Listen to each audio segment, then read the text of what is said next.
São 8 horas em Moçambique. Bom dia e seja bem-vindo ao seu informativo matinal. O Jornal da Manhã que tem a missão de mantê-lo informado de toda a atualidade logo às primeiras horas do dia. A cidade de Maputo hoje acordou com céu cinzento, um pouco nublado, mas também com um sol tímido que neste momento já está um pouco mais vivo. E esta é a previsão para um pouco por todo o país, céu nublado com momentos de pouco nublado e também com algum aviso de chuva em alguns momentos para a zona norte e também para algumas partes da zona sul do país. Mas vamos atualizar as temperaturas mínimas e máximas com os nossos especialistas do Instituto Nacional de Meteorologia que enviaram-nos a sua previsão aqui na tela. Já temos a informação meteorológica disponível. Começamos mesmo pela zona norte do país. Vamos começar pela zona norte do país. Esta é a zona centro. Realização, ok. Começamos mesmo pela zona centro do país. A província de Tete prevê ter uma temperatura máxima de 33 e uma mínima de 23. Quelimane, máxima de 30 e uma mínima de 21. Para Chimoio, a previsão é de 26 e uma mínima de 17. A Beira vai registrar uma temperatura máxima de 30 e uma mínima de 21 graus centígrados. Para esta zona do país, a previsão do comportamento do tempo é de céu nublado, localmente muito nublado, possibilidade de chuvas fracas, por vezes trovoadas nas províncias de Sofala e Zambésia. Vento de sudoeste fraco a moderado, soprando por vezes com rajadas. Vamos para outra região do país, vamos ver o comportamento do tempo na zona sul. Xai-Xai, na província de Gaza, vai registrar uma temperatura máxima de 30 e uma mínima de 19 graus. Em Inhambane, a máxima é de 31, uma mínima de 23. Para Maputo, máxima de 30 e mínima de 20. Para a zona sul do país, a previsão também é de céu pouco nublado, temporariamente muito nublado, possibilidade de chuvas fracas locais, vento de sudoeste a nordeste, fraco a moderado, soprando por vezes com rajadas. Vamos agora ver como é que se vai comportar o tempo na zona norte do país, com as suas temperaturas máximas e mínimas. Lixinga, a cidade mais fresca do país, vai registrar 25 graus de máxima e 16 de mínima. Pemba vai registrar 31 e 23 de mínima. E por fim a cidade de Nampula vai registrar uma máxima de 29 e uma mínima de 20. Para a zona norte do país, a previsão é também de céu pouco nublado, localmente muito nublado, aguaceiros ou chuvas, acompanhadas por vezes de trovoadas a norte do país, nas províncias de Niassa e Cabo Delgado. Vento de sudoeste a oeste, de fracos a moderados. Atualizamos assim a nossa informação meteorológica. Vamos avançar com outras notícias. Arrancou esta quarta-feira a campanha massiva de vacinação contra a cólera na zona central de Moçambique, nas regiões afetadas pelo ciclone Idai. Para esta ação já estão disponíveis 900 mil vacinas que já começaram a ser administradas em vários distritos afetados pelo ciclone Idai. As autoridades moçambicanas, a cólera fez já 2 mortos, um na cidade da Beira e o outro na cidade de Dondo, na província de Sofala. A doença disseminou-se no país após a passagem do ciclone Idai e afeta já cerca de 1.500 pessoas. Esta será uma campanha principalmente em 4 áreas, na cidade da Beira, no distrito de Dondo, no distrito de Nhabatanda e no distrito de Buz, onde basicamente toda a população será vacinada neste momento com uma dose única da vacina. A cólera, que causa diarreias agudas e, em casos extremos, e pode levar à morte e por desidratação, é neste momento a pior ameaça para os habitantes da região. De acordo com o último balanço feito pelo Instituto Nacional de Gestão de Calamidades, subiu para 598 o número de mortos e 1.641 o número de feridos e provocados pela passagem do ciclone Idai e pelas enxurradas que lhe seguiram. e pelo menos 1.850.000 moçambicanos foram afetados. Mais de 112.000 casas ficaram totalmente destruídas. De acordo com o portal do governo de Moçambique, a Organização das Nações Unidas para a Alimentação e Agricultura inicia nos próximos dias a distribuição de 180 toneladas de sementes de feijão e de milho nas províncias de Manica e Sofala. Segundo as autoridades, cerca de 500.000 hectares de culturas diversas foram devastados pelo Idai. A Associação de Produtores de Açúcar de Moçambique doou ontem às vítimas do ciclone Idai 60 toneladas de açúcar. No momento em que o diretor executivo da Associação dos Produtores de Açúcar de Moçambique fazia a entrega simbólica de 60 toneladas de açúcar ao representante do NGC destinado ao apoio às vítimas do ciclone Idai. Nós, APAMO, Associação dos Produtores de Açúcar de Moçambique, vimos hoje fazer a entrega de 60 toneladas de açúcar para contribuirmos de forma muito modesta para a mitigação do sofrimento causado pela devastação que atingiu a zona centro do nosso país. E nós oferecemos açúcar. Este açúcar tem a particularidade de ser açúcar fortificado. Fortificado com vitamina A. E julgamos que o nosso contributo é um alimento, sim, mas também tem este micronutriente que é a vitamina A.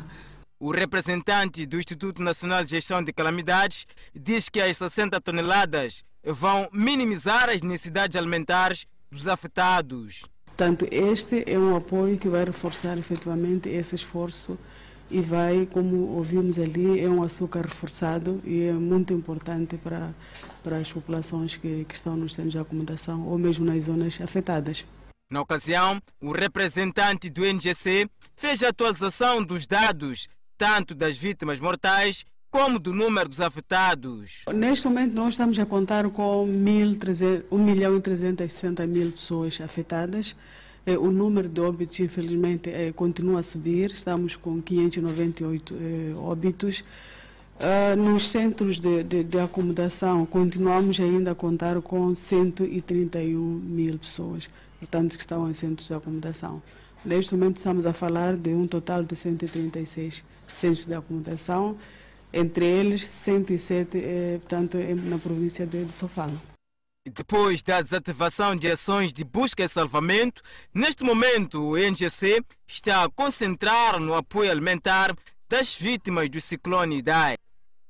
A Associação Chinesa de Moçambique também juntou-se à onda de doações para as vítimas do ciclone Idai e intempéries no centro do país, doando vários produtos à população do distrito de Inhaçuns, na província da Zambésia. O gesto de solidariedade acaba de ser demonstrado para com as pessoas abaladas pelas calamidades naturais que castigaram a região central do país. Desta vez foi a Associação Chinesa que se encontra no país que procedeu à entrega de 100 sacos de arroz e outros produtos de gênero alimentício e vestuários para apoiar as populações do distrito de Inhaçuns, na província da Zambésia. Uma ação que surge em resposta a vários apelos feitos para mitigar o sofrimento dos que perderam tudo com as inundações e pelo ciclone tropical Idai. Nossa doação de chinês em Climane, estou aqui a ajudar poucos. Nós não temos muito chinês, estou aqui, só fiz lá pouco. Só a Zambésia também está com muita água, vai subir mais, também está com mar. Nosso tudo está com a verdade pouco, não é muito. Talvez já temos de outros assuntos, vai lá falar de outra vez. O secretário permanente do distrito de Inhaçuns prometeu fazer chegar os donativos aos necessitados através do NGC. Na verdade, este é um grande apoio para o distrito e vai servir a muitos irmãos que estão a sofrer este momento. Então, nós agradecemos muito este apoio. Em Assunção, qual é a área que foi afetada grandemente? Em Assunção nós temos muitas áreas afetadas, mas temos as mais críticas, como é o caso de Lova, o povoado de Ciro.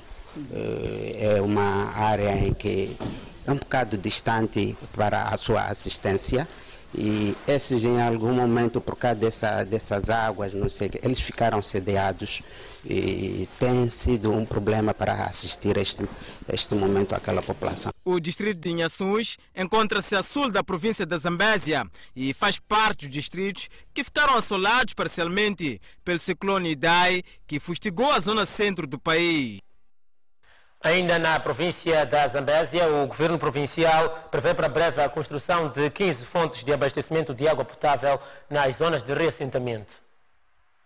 Os furos de água que serão construídos nos próximos dias nos centros de reassentamento ao nível dos distritos da província da Zambésia, e com destaque para Sinde, Magaja da Costa, Namacura e Nicodala, vão permitir que as famílias afetadas pelo ciclone Idai possam ter acesso à água potável em novos bairros residenciais, uma vez estar a receber terrenos em zonas mais seguras. A média são 15 furos, né? Mas a sua distribuição vai ser em função da necessidade de cada centro. Por exemplo, para além desse centro que vai se beneficiar de 5 furos, tem um outro centro. E neste momento temos a informação de que a população que estava ressentada num determinado local, o governo distrital já está a criar condições de mobilizar essa comunidade para uma zona segura, onde já se fez o atalhamento.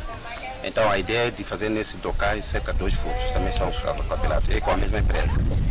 Para além disso, também temos como o distrito de Namacura, mas vamos ver qual é a necessidade de Namacura e vamos ver o distrito de Damaganja. Roberto Valentim Segredo, chefe do Departamento de Água e Saneamento na Direção Provincial de Obras Públicas, Recursos Hídricos na Zambésia, vincou que neste momento decorre levantamentos geofísicos de superfície com o objetivo de identificar estruturas geológicas favoráveis à ocorrência de água subterrânea. A fiscalização talvez cerca de 3 milhões de meticais é o custo para essas atividades. Quantas empresas estão envolvidas nesta atividade? 2 empresas, como acabei de referir, uma que faz a identificação dos locais, que é esse trabalho da geofísica que neste momento está a decorrer, estão os homens no terreno. E a outra é a empresa de construção, que vai fazer as perfurações, vai equipar os furos, vai construir os passeios e vai ter a responsabilidade de levar as amostras da qualidade dessas águas e provar se as águas a água é potável e é própria para o consumo humano. Refere-se que cerca de 9.000 famílias na Zambésia foram diretamente afetadas pelo ciclone Idai, a necessitar neste momento de reassentamentos. Momento para atualizarmos a informação cambial, as principais moedas transacionadas em Moçambique, dólar, euro e rand. Aqui na tela, o dólar está a 63,42 a compra e 64,62 a venda. O euro está a 71,4 a compra e 72,38 a venda. Por fim, o rand está a 4,48 a compra e 4,57 a venda. Estas são as principais moedas transacionadas em Moçambique e este é o câmbio do dia para hoje. Vamos a um brevíssimo intervalo, voltamos dentro de instantes com o segundo bloco do Jornal da Manhã no nosso momento em questão.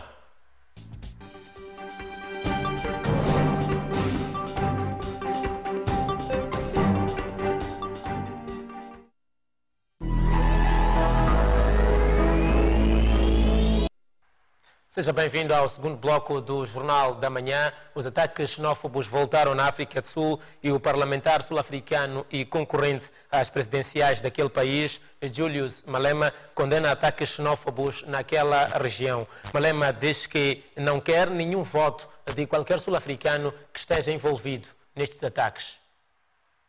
De algum relaxamento, a África do Sul volta a meter medo aos estrangeiros.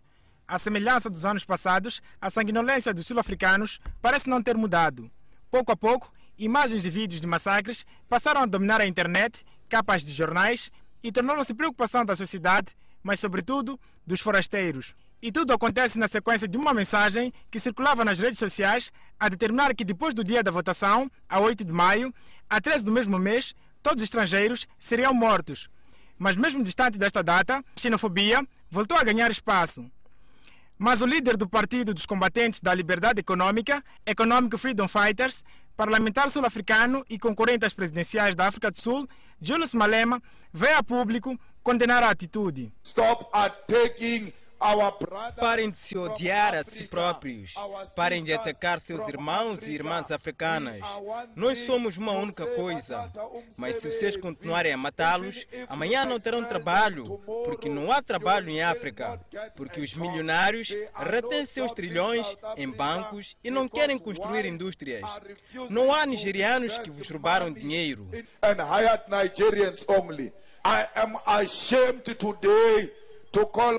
Estou envergonhado em ser sul-africano. Estou chocado com as imagens que vêm de Durban. Vocês espancam, esquartejam africanos e nunca vi-los fazer o mesmo com os chineses. Nunca vi-los fazer o mesmo com brancos que não têm identificação, nem indianos, mas quando é africano, fazem-no. Mas isso porque vocês odeiam a si mesmos, porque o colono ensinou a odiar-se. Este ódio deve terminar hoje. Os africanos devem unir-se. Desta vez, o governo sul-africano decretou proibição de veiculação de qualquer informação sobre ataques xenófobos, o que dificulta acesso a dados sobre o registro de moçambicanos. A xenofobia voltou a tomar lugar na África do Sul e este vai ser o nosso tema no nosso espaço em questão de hoje.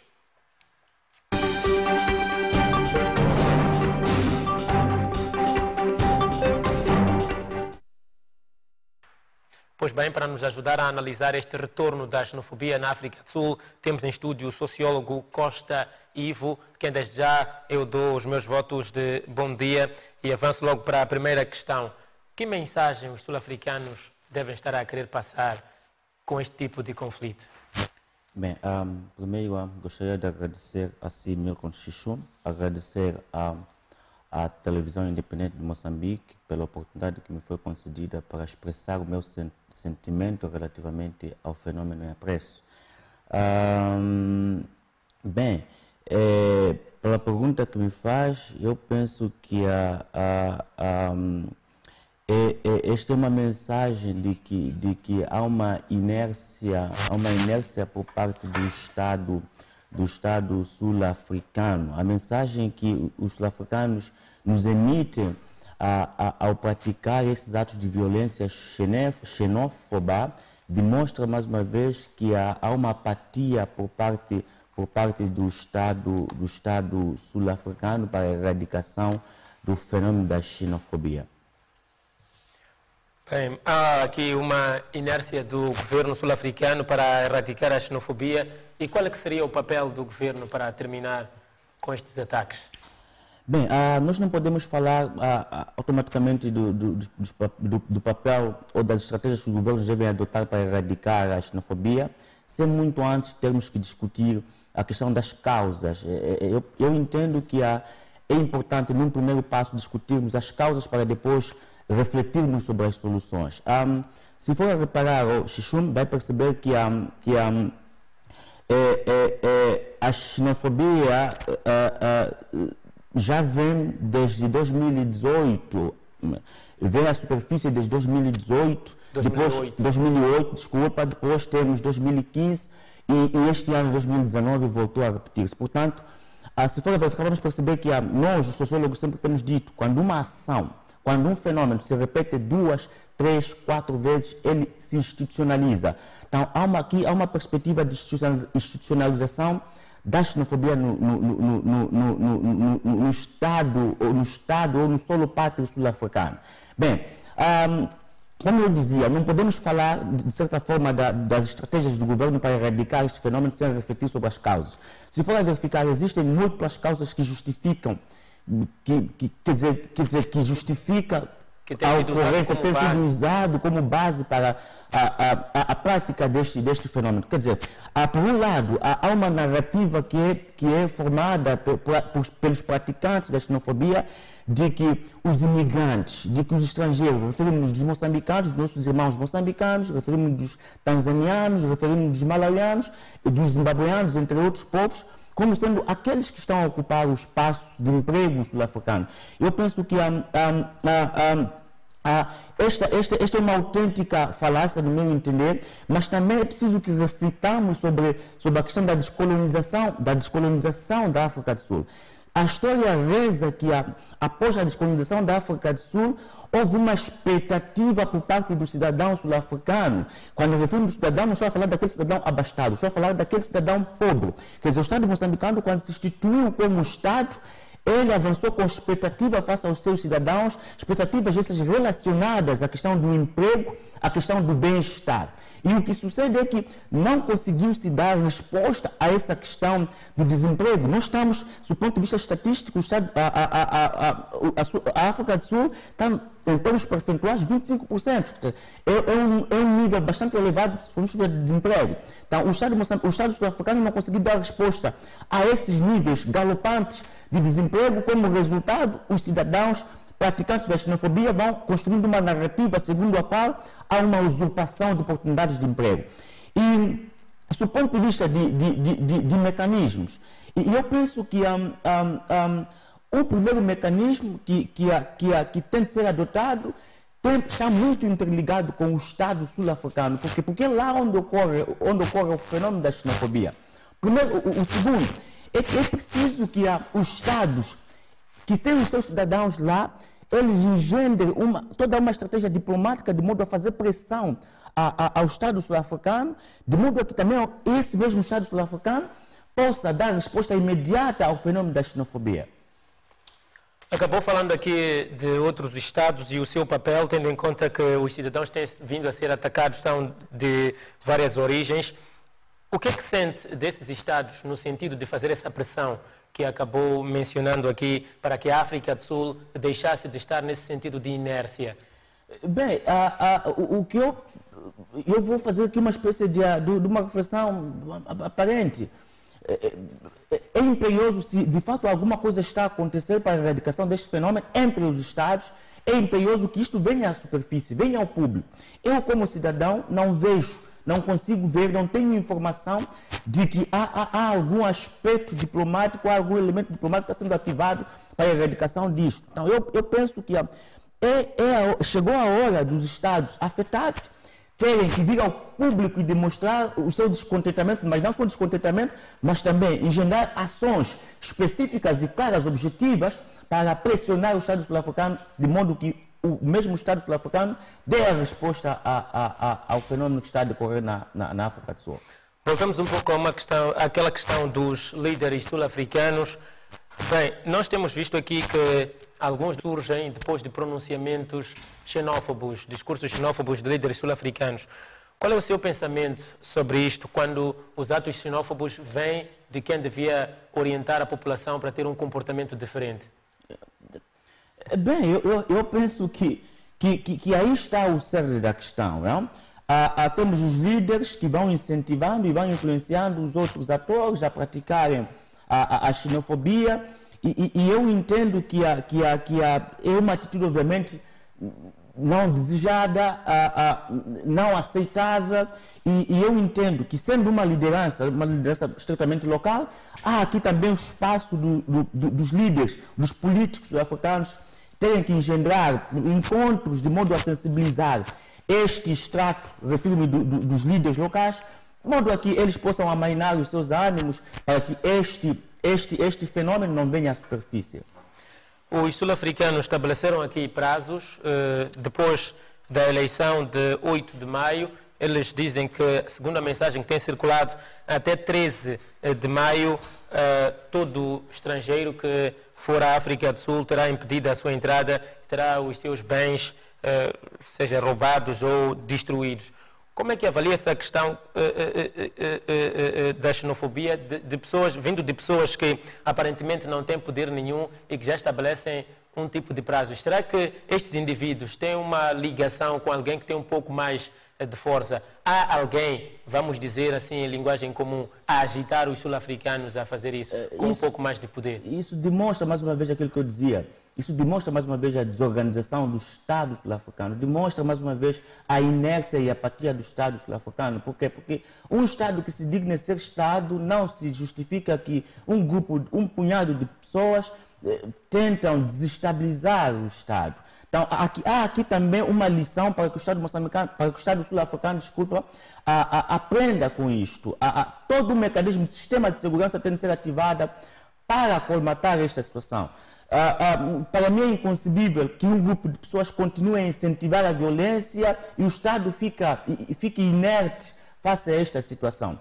Se há de fato uma situação concreta de resolução deste problema, que venha à superfície para que nós, enquanto cidadãos, possamos verificar que há algum esforço que o Estado sul-africano está a evitar de modo a erradicar esta situação.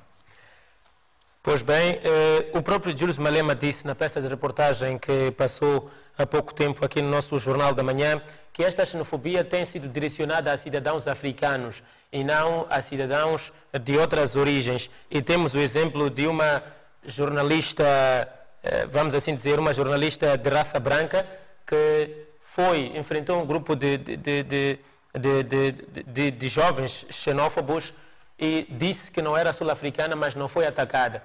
Este tipo de xenofobia é dirigido só aos africanos. O que é que significa, do ponto de vista da própria irmandade que tem sido defendida? Eu não sou politólogo, não fiz relações internacionais, eu formei-me em sociologia, sou sociólogo e eu entendo que entre Estados não há irmandade, há relações, há interesses. E isso demonstra também, este exemplo de que o Chume está a trazer à superfície, demonstra também, mais uma vez, a falta de coesão entre os Estados africanos. Okay? Porque para mim é inconcebível que a África do Sul é habitada não só pelos africanos, mas também por pessoas de outras origens, asiáticas, por aí em diante. Então, para mim é injustificável que este fenômeno seja simplesmente esteja a abalar só os sul-africanos. Há aqui todo um espaço para que a liderança, os Estados africanos se unam de modo a erradicar. Temos a Organização da Unidade Africana, da União Africana, temos a SADC, tem um papel preponderante nessa questão da erradicação da xenofobia. Pois bem, muito obrigado, Costa Ivo. Estivemos aqui a analisar o ressurgimento da xenofobia na África do Sul depois de 2008 e 2015, onde os ataques foram muito mais fortes. Costa Ivo deixou aqui algumas orientações aos Estados quanto à África do Sul, tanto também para os Estados cujos cidadãos têm sido atacados, para que tomem medidas urgentes para acabar com este fenômeno e exigiu também, ou pediu a outras entidades como a SADC e a União Europeia a igualmente tomarem medidas. E assim fizemos o nosso espaço em questão de hoje.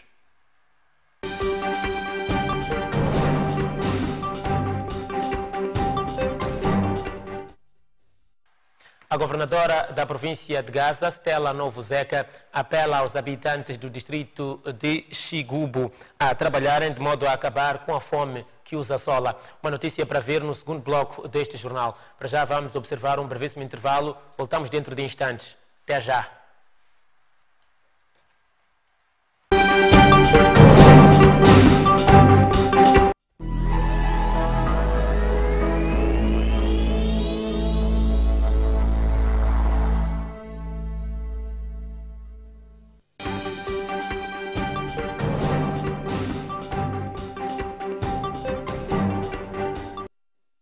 Seja bem-vindo à terceira parte do Jornal da Manhã. A governadora da província de Gaza, Stella da Graça Novo Zeca, apela à população do distrito de Xigubo, naquela província, a trabalhar mais, de modo a combater a fome que assola aquela parte da província devido à seca. O apelo da chefe do executivo da província de Gaza foi direcionado de forma especial à população de Nchai-Nchai, no distrito de Xigubo, que está seriamente afetada pela fome devido à seca prolongada. E para minorar a fome, organizações não governamentais têm prestado apoio a esta comunidade através da distribuição de gêneros alimentícios. E a nossa reportagem conversou com alguns beneficiários.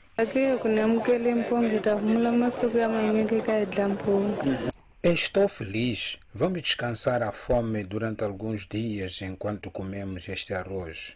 Não tínhamos comida porque tudo secou devido ao calor intenso.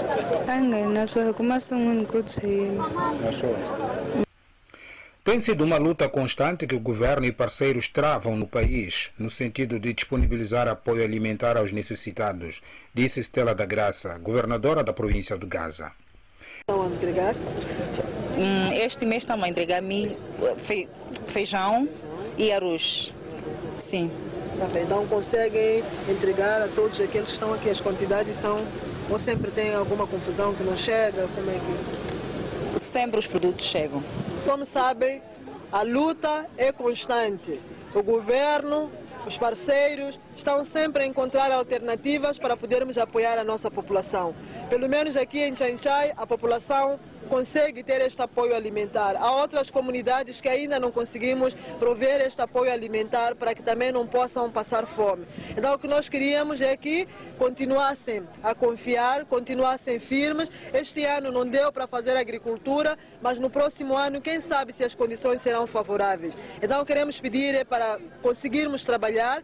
O alimento que tem poderá não ser aquele que nós gostaríamos, mas existe algum alimento e o que nós queremos, como referimos, é mantermos-nos firmes e trabalharmos quando as condições forem mais favoráveis. Importa referir que a população tem recebido produtos tais como óleo alimentar, arroz, feijão e milho. A Assembleia da República aprovou ontem, na especialidade, a proposta de lei sobre governação descentralizada provincial que prevê a eleição de governadores provinciais pela primeira vez na história do país.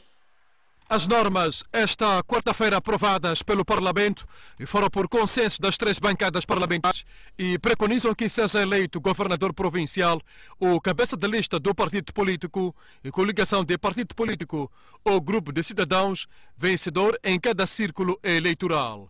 Atualmente, os governadores provinciais são nomeados pelo chefe do Estado. Ainda na sessão desta quarta-feira, a Assembleia da República aprovou por consenso na especialidade as propostas de lei de organização e funcionamento das Assembleias Provinciais e de lei de eleição das Assembleias Provinciais. São instrumentos que de qualquer jeito devíamos aprovar porque resulta daquilo que foi a revisão da Constituição da República, realizada, portanto, no ano passado. E estas matérias aprovadas hoje, na especialidade e na generalidade, todavia, visam materializar para que as eleições de outubro próximo, portanto, este pacote eleitoral e o governador da província, o secretário de Estado tenham, digamos, as suas competências definidas por lei, para que não haja sobreposição, não haja interferência, como tem estado a acontecer nos municípios que coincidem com o distrito. Significa um passo com vista a materializar aquilo que foi o desejo do Presidente da Câmara. Como todos nós sabemos, o Presidente da Câmara morou no mato porque sempre defendeu que o país tinha que ser descentralizado e quem ganhasse numa província tinha que governar. Ele não foi ouvido no primeiro momento. É verdade que nós temos ainda uma lei que tem alguns vícios que acreditamos vamos poder sanar na especialidade que é a lei da representação do Estado. Há muito vocabulário que cria uma desconfiança de que deixar de passar como está na lei pode criar espécie de um governo paralelo. E o povo moçambicano não está interessado em ver disputa do secretário de Estado com o governador da província. As referidas leis resultam de entendimentos entre o governo moçambicano e a RENAMO, principal partido da oposição, para o alcance de uma paz efetiva no país. 5 novos embaixadores foram acreditados esta quarta-feira pelo Presidente da República, Filipe Nyusi. Trata-se de embaixadores do Ruanda, Tailândia, Estados Unidos da América, Malta e São Tomé e Príncipe. Na ocasião, o Presidente da República enalteceu a forte cooperação existente entre os 5 países, com particularidade para São Tomé, que nomeou pela primeira vez na sua história um embaixador para trabalhar em Moçambique. O Presidente da República acreditou esta quarta-feira 5 novos embaixadores. Trata-se de embaixadores de Ruanda, Tailândia, Estados Unidos da América, Malta e São Tomé e Príncipe. Na ocasião, o chefe de Estado destacou as relações de cooperação existente entre Moçambique e São Tomé, que instala pela primeira vez a sua representação diplomática no país. A representação diplomática de São Tomé e Príncipe, Moçambique, constitui uma rica oportunidade para cimentarmos ainda mais estes laços que nos unem. Constitui, igualmente, um testemunho inequívoco da vontade comum de aprofundar a cooperação entre os nossos dois povos, alicerçada no espírito de irmandade e nos ideais e objetivos da família dos PALOP, da CPLP e da União Africana. Por isso, neste mesmo espírito de irmandade, acolhemos-lo, Sr. Embaixador, em Moçambique, e formulamos votos de sucessos no cumprimento da missão que lhe foi incumbida em prol do progresso e bem-estar do povo irmão santomense. Por seu turno, o embaixador de São Tomé, para além de falar das relações de cooperação existentes entre o seu país e Moçambique, solidarizou-se em nome de São Tomé com as vítimas do IDAI. Excelência, não posso terminar esta minha intervenção sem antes reafirmar a nossa solidariedade, apesar do povo da República Democrática de São Tomé e Príncipe, perante os últimos acontecimentos que se seguiram à passagem do terrível ciclone Idai, que deixou um rastro de devastação e destruição, impondo a todos nós um profundo luto pelas vidas ceifadas aos nossos irmãos do município de Sofala, Cidade de Beira e outros na região. Moçambique e São Tomé, para além das relações diplomáticas, possuem uma forte relação cultural, dado o facto de falar a mesma língua, que é o português. A empresa Portos e Caminhos de Ferro de Moçambique diz que há uma sabotagem na linha férrea e é a mesma que esteve na origem do descarrilamento do comboio na zona da Manhissa nesta segunda-feira, que levava a bordo mais de 1000 passageiros que saíram ilesos, isto porque a locomotiva estava numa velocidade moderada. Como prejuízos imediatos, aponta-se para 3 carruagens que ficaram parcialmente danificadas, o que vai custar mais de 30 milhões de meticais para a reposição, o que também vai afetar o transporte normal de passageiros em 30%. Por volta das 21 horas da última segunda-feira, que registrou-se um descarrilamento total da locomotiva que levava consigo 3 carruagens de passageiros no desvio da açucareira de Maragra, que se encontra no distrito da Manhissa, na província de Maputo.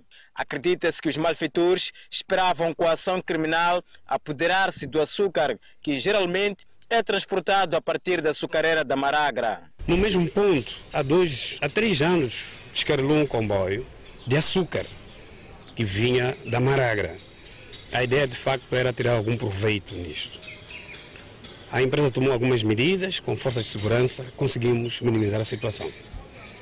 Ficamos surpreendidos novamente com esta situação. Foi uma vandalização. O objetivo nós não sabemos qual era, mas o certo é que puseram em causa vidas, porque o comboio levava consigo mais de 1000 passageiros a bordo. Portanto, é uma situação de facto preocupante para nós como empresa CFM, tratando-se de um comboio de passageiros. Não quero dizer que com comboios de carga não teremos prejuízos, mas com vidas não se brinca. De facto, esta é que é a situação. Felizmente não tivemos nenhum ferido entre os passageiros, todos saíram ilesos. Para além da paralisação da circulação de comboios que transporta passageiros e bens, a sabotagem criou um prejuízo na ordem de 30 milhões de meticais à empresa. Criou prejuízo. Prejuízos avaliados em 30 milhões de meticais. 30 milhões de meticais. Os maiores prejuízos estão mais para os equipamentos, carruagens, matéria circulante e a locomotiva.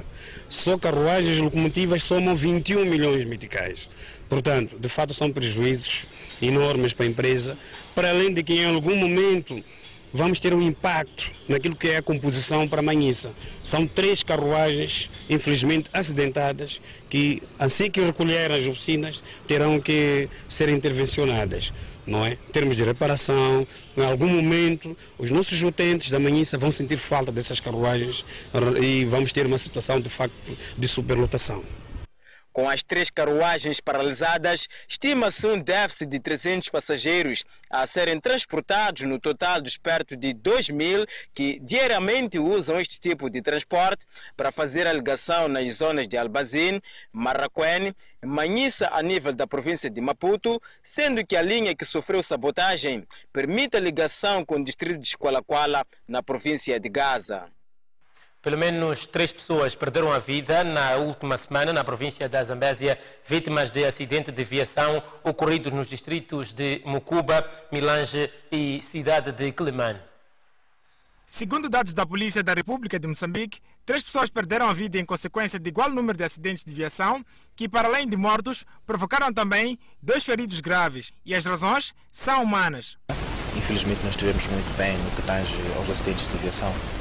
Registramos 3 acidentes de viação que consubstanciaram em 3 óbitos e 2 feridos graves e um ferido ligeiro. Estes acidentes são do tipo choque carro-ciclista e choque carro-motociclista, ocorridos no distrito de Mucuba, Milange e na cidade de Quelimane. Portanto, em todos estes acidentes de viação, a causa foi má circulação por parte dos ciclistas, inversão irregular de sentido de marcha também por parte do ciclista e ultrapassagem irregular por parte do motociclista. Ainda no mesmo final de semana, foram arrestados 2 casos de tentativa de suborno aos agentes da Polícia de Trânsito, com valores que variam de 100 a 300 meticais. 2 indivíduos que tentaram, sem sucesso, subornar os agentes da Polícia de Trânsito no distrito de Alto Moloco e Nicodala, com um valor de 200 meticais e 100 meticais. Portanto,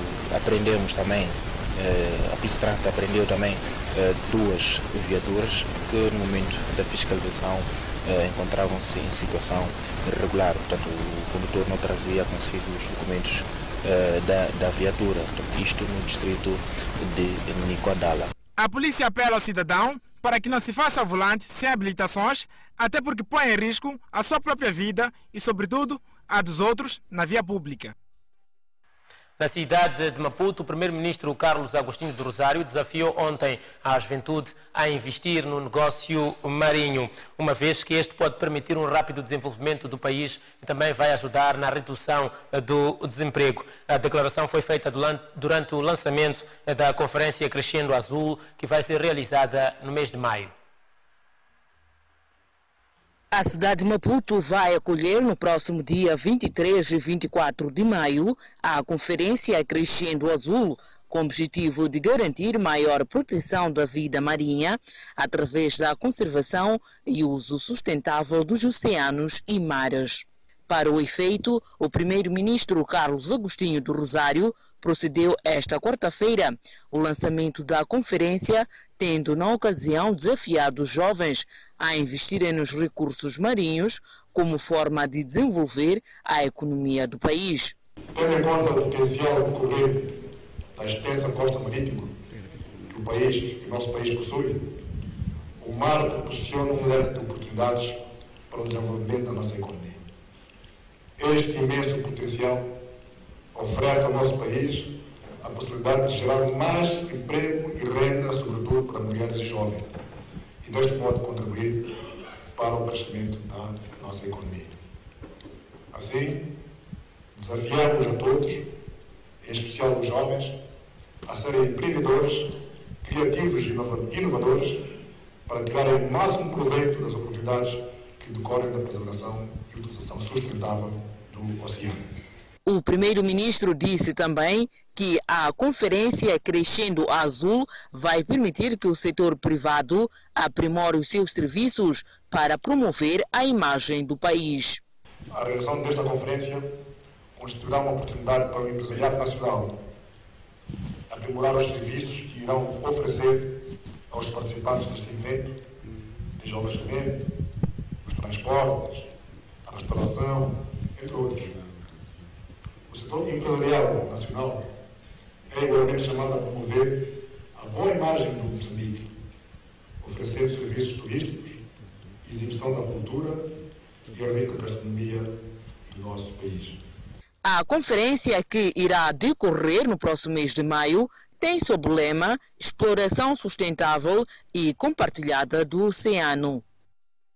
Na atualidade internacional, o Brexit parece não ter fim. Theresa May acelera o passo com vista a conseguir um novo adiamento da data de saída do Reino Unido da União Europeia. A ministra britânica espera poder levar um compromisso com o trabalhista Jeremy Corbyn à Cimeira Europeia da próxima semana. Theresa May conta conseguir um compromisso com o líder da oposição para uma proposta de saída que possa ser aceite pelos ainda parceiros europeus. O objetivo da chefe do governo britânica é convencer os líderes dos 27 e da União Europeia a adiar o Brexit para 22 de maio e com isso concretizar o processo, evitando que o Reino Unido ainda tenha de participar nas eleições europeias que se realizam entre 23 a 26 de maio. Acompanhe agora a informação que nos é trazida pelos nossos parceiros da Voa América. Até já. Olá, bem-vindos às manchetes americanas. O rapper Nipsey Hussle foi morto a tiro em frente à sua loja de roupa Marathon, em Los Angeles. 2 outras pessoas ficaram feridas. A polícia procura encontrar um homem armado que fugiu da área. O ex-vice-presidente Joe Biden foi acusado pela congressista estadual do Nebraska, Lucy Flores, de a ter beijado uma vez de forma imprópria. Flores acrescentou que o encontro a deixou desconfortável, mas que não considerou assédio sexual. Samantha Josephson, estudante da Universidade da Carolina do Sul, foi morta este fim de semana depois de ter entrado por engano num carro pensando que era o seu táxi. A polícia tem um suspeito sob custódia depois de identificar o carro em vídeo. É tudo por hoje, até amanhã. Estamos muito perto das 9 horas e é momento para voltar a atualizar o tempo aqui no Jornal da Manhã. Na tela.